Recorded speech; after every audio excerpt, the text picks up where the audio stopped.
সৃষ্টিশীল অনুভূতি বিনিময়ের কাজের সঙ্গে জড়িত থাকেন তারা সকলেই শিল্পী। এটি চাইলেই কেউ সিদ্ধান্ত নিয়ে অর্জন করতে পারে না। এটা অনেকটা প্রকৃতি প্রদত্ত ভাবেই মৌলিক বৈশিষ্ট্যটা সেই মানুষের মধ্যে থাকতে পারে।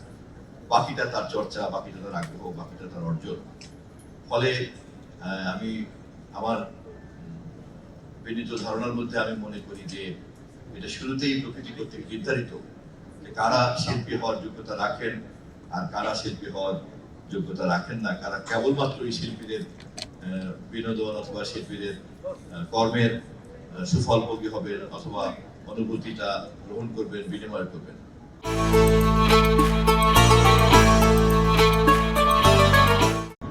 আমি অবশ্যই দ্বিতীয় পর্বে একজন মানুষ, আমি তো এতটা গুণের অধিকারী না, কিন্তু আমি যেহেতু এই ধরনের গুণী মানুষের সঙ্গে আমার কম বেশি দেখাশোনা মেলার বসার সুযোগ হয় মাঝে মধ্যে, আমি সে কারণেই খুবই আনন্দিত যে এরকম একটা উদ্যোগ কাঠামোগতভাবে প্রতিষ্ঠানগতভাবে আপনারা শুরু করেছেন এবং আমি নিশ্চিত যে সঠিকভাবে পথ চলতে পারলে পরে আপনাদের সদস্যরও যেমন অভাব হবে না, তেমনি আপনাদের দাতা সদস্যেরও অভাব হবে না।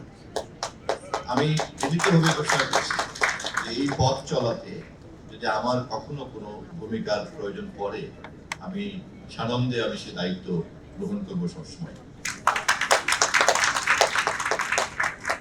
এ কথা অস্বীকার করার কোনো উপায় নেই যে আমাদের সমাজ এখনো ততটা উন্নত হয় নাই যতটা উন্নত হলে পরে একজন সৃষ্টিশীল মানুষকে অথবা একজন শিল্পীকে যে মর্যাদায় বা যে সম্মানে ভূষিত করা উচিত সেটা আমরা করতে পারবো। আমরা আমাদের সমাজ কাঠামো বা রাষ্ট্র কাঠামোকে এখনো সে পর্যায়ে নিতে পারি নাই। তবে আমি বিনীতভাবে এটা ঘোষণা করতে চাই, আমাদের এই নবনির্বাচিত সরকার, জনাব তারেক রহমানের সরকার, আমরা যতবারই এই প্রসঙ্গে আমাদের কথা বলার সুযোগ হয়েছে এবং সেই কথাগুলির যে সুর, সেই সুর এবং তার মূর্ছনা আপনাদের এই প্রতিষ্ঠানকে অনেক বেশি অনুপ্রাণিত করবে, অনেক বেগবান করবে। আমি আবারও ঘোষণা করছি, আমার যে কোনো দায়িত্ব আমি বিনীতভাবে পালন করব এই আর্টিস্ট ক্লাব লিমিটেডের জন্য।